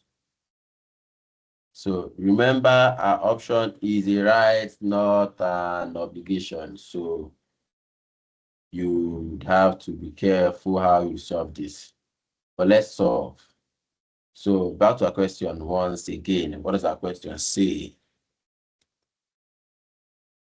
Our question expects us to solve the option. It says CME currency option prices the same way dollar per pounds options. And this one is now half of the first one, 31,250. And in brackets, cents per pound. The cents per pound mean this is the premium payable on our options. Remember,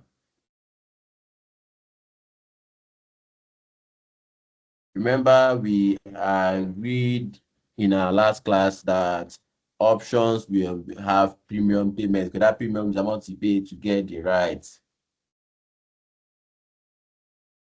So you would have to understand that that premium will come at a cost. Now, this cost is the cent you are paying per dollar.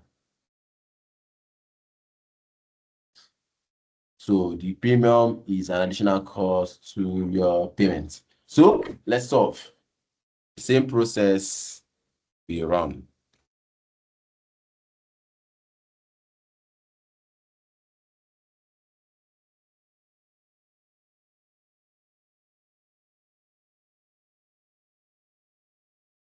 So same thing would determine what kind of contract we are buying and what are we doing with the contract. So straightforward, we are buying December contract because December is not valid. And we are buying so we have to decide between call or put. So the amount, like I said here, is in pounds. What do you want to do with your pounds? You want to sell your pounds. So selling your pounds would mean a put option, right? So we are buying December put options. So buy December put options. So that's one. Then let's determine something. So the same process we did for our forwards. What's the mouse? Okay. Yes. Same for we determine the pound equivalent of what we are looking at. So determine the pound equivalent. We have three contracts: 1.88, 1.90, 1.92.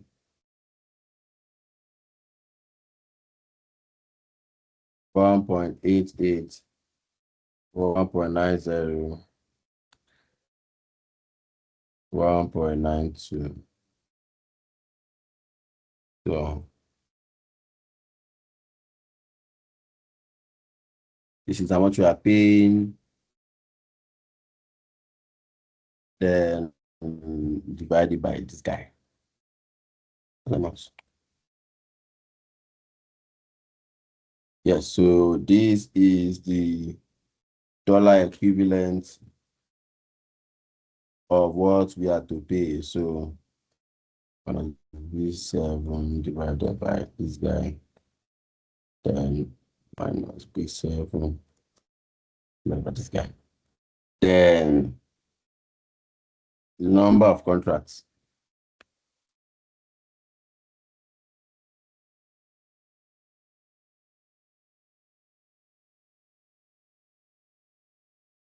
So this guy divided by 31.25.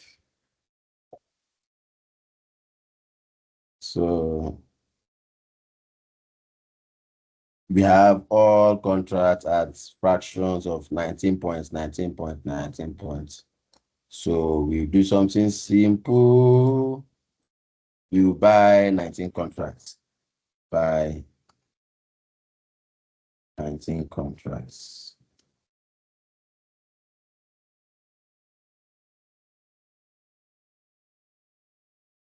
So these guys should be in pound. Yeah. So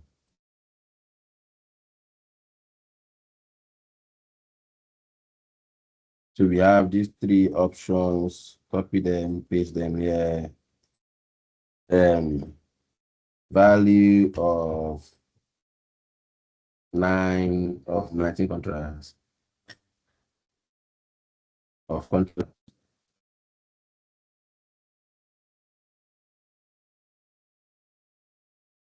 is 19 contract multiplied by 31.25.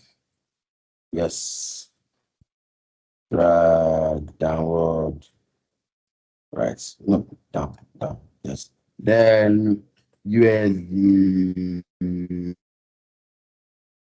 equivalent. So this would be this guy multiplied by this guy. Yes. These are the different. This guy is in dollars. This guy is in pounds. Then on the hedge would be minus B7. So no, minus $B7. Let me lucky my number. $7 minus this guy.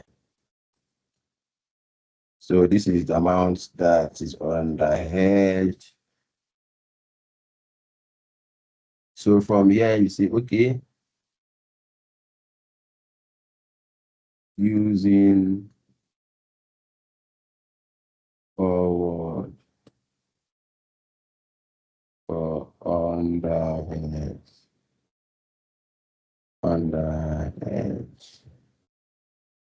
So this guy divided by what's our forward rate? The forward rate is where B34. So $34.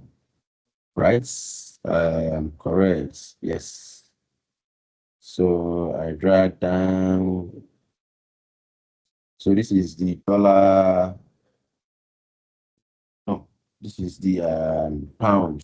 That should be in pound. This is the pound equivalent of the amount we are hedging with the dollar. Good. So we have value of contracts. We have USD equivalent of what we are hedging with contracts. We have under hedge that is outstanding. Then this guy is the under hedge that will now be added to our contracts. Then cost of premium. We are paying premium on this are the pounds, right? So the premium is simple. Premium for the first question is 2.96. But remember, this is cents, not dollars. So this amount would have to be converted to dollars. So this amount to be divided by 100, then you multiply it by this dollars, by the pounds you are buying, then you now convert to current rates. Okay, let's do that. So 2.96 divided by 100, multiplied by this guy. That's the number of dollars you spend. Then everything you divide it by 1.9156, which is our current spot rates. So this is our premium payable. So just adjust going down. The next one is 4.34 instead of 2.96.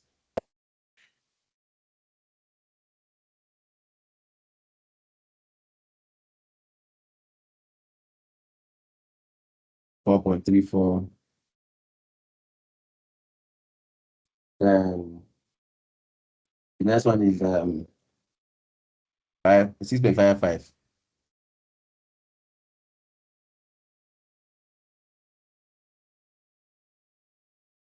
Good.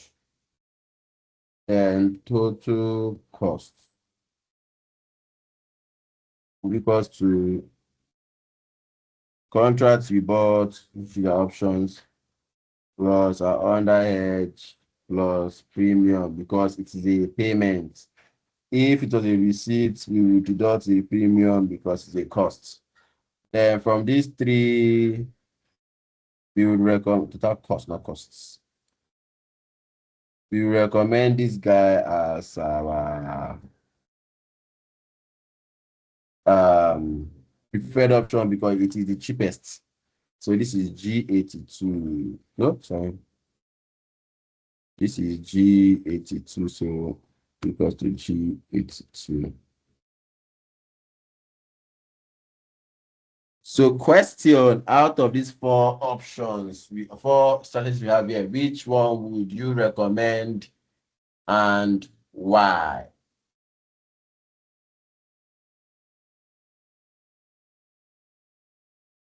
I think I'll go for 604 point futures No, tell me the why futures. because we are paying, so we would want the lower um paying, so want to pay lower. Hmm. Okay. Then question, what are the risks and the features? I think basis risks is Because you have to one. discuss that too. Okay, what does Um, business risk mean? How does it um impact your numbers? the basis risks. Yes, how does it impact your numbers? Meaning, what impact does the business risk have on whatever you are solving?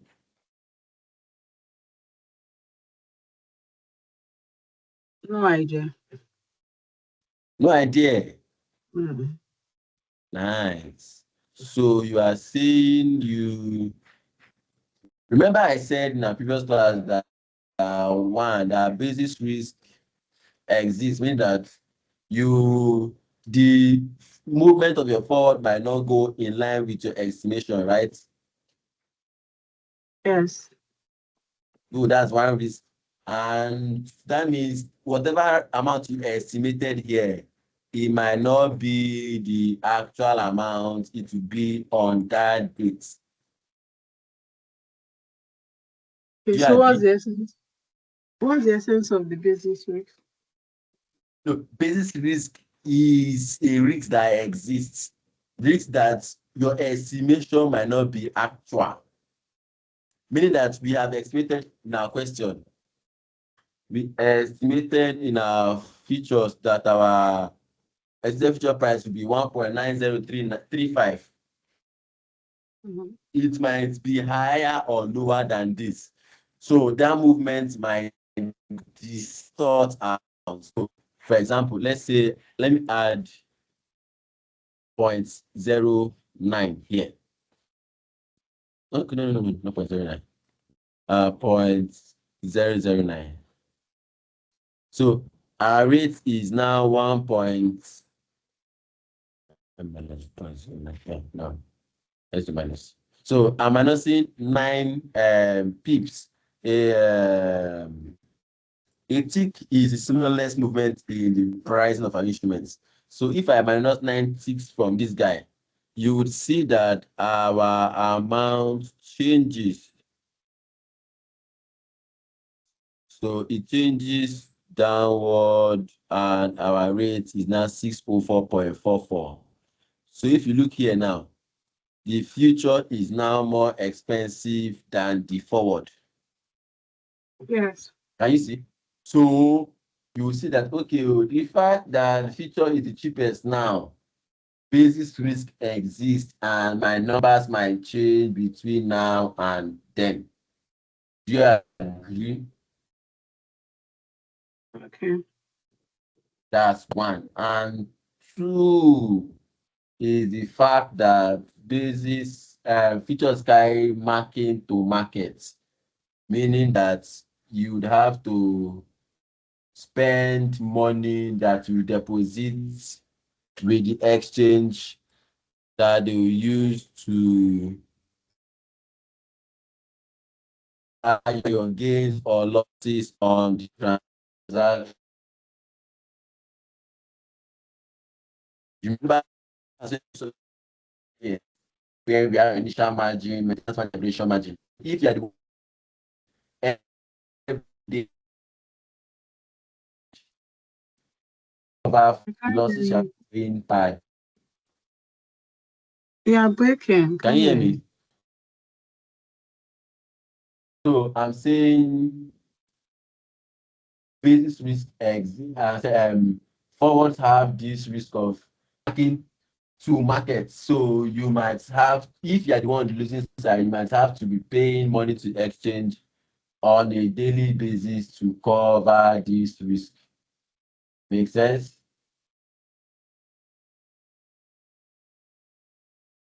Does that make sense?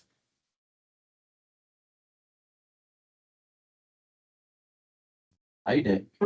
I'm still trying to understand. So do you understand the part of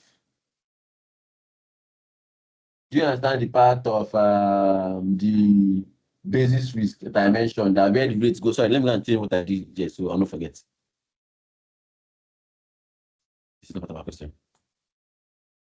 So do you understand the basis risk part that I just did here? That if our rates move, the amounts can go up or lower.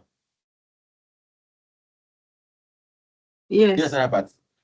Good. Then I said that marking to market means that you have to pay, you might have been required to pay an amount to cover the amount of money you are owing on a daily basis, right? So that amount you are owing on a daily basis might, what's the word?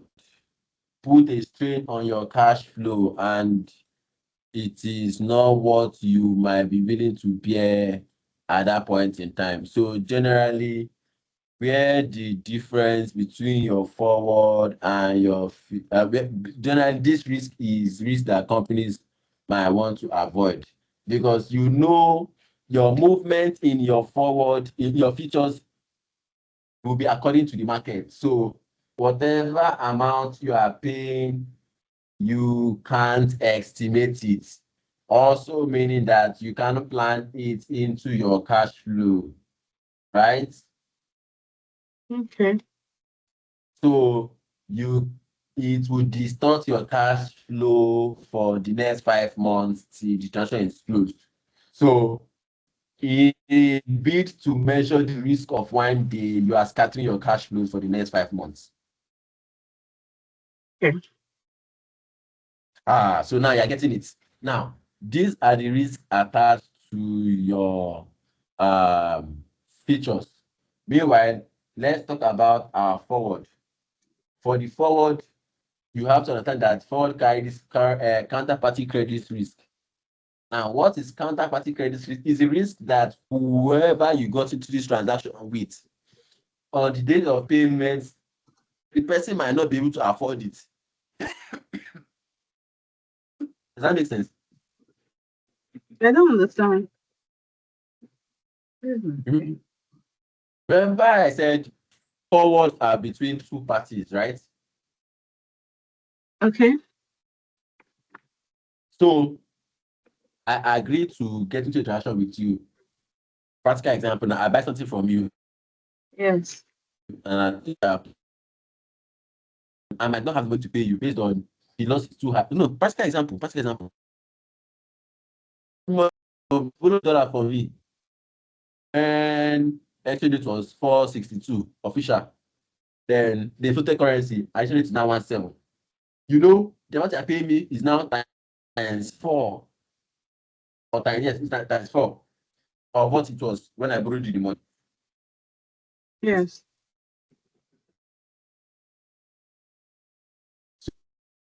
The great, like, Hello.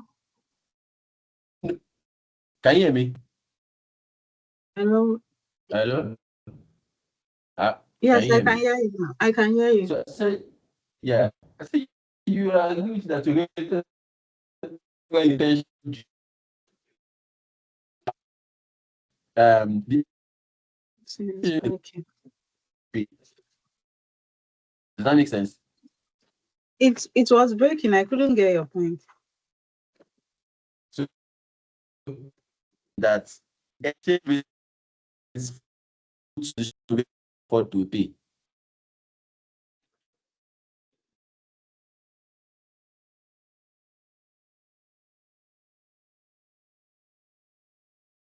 Are you there? Your side, you are breaking for Are me. you So there? yes, Yes, I I'm am picking up. I here. don't know why it's not my internet. So do you understand what I just said? I didn't get what you said because it was breaking. The exchange rate might put you in a position that you are not able to afford to pay. Okay, yes. So that's a risk exists, which is a counterparty credit risk. So the risk that okay, of the payments you might be able to receive your money because the counterparty cannot pay you for that transaction. So these are the things you explain. So generally, I would advise to use the forward because Okay. the forward is very close to your futures, and Future. due to the kind of risk, can you hear me? Yes, I can get you. Okay, so I said it's advisable to use the forward because Okay. the future carries excess risk. I can hear you. Go on. Okay, that the future carries excess risk that might not be easily managed. Okay. So the forward should be used. However, to manage the counterparty credit risk, it is expected that a company should request the bank of the counterparty to guarantee that transaction. So where the customer defaults, the bank steps in and completes the transaction. Make sense? So that brings us to the end of our solving. Any question for any class today?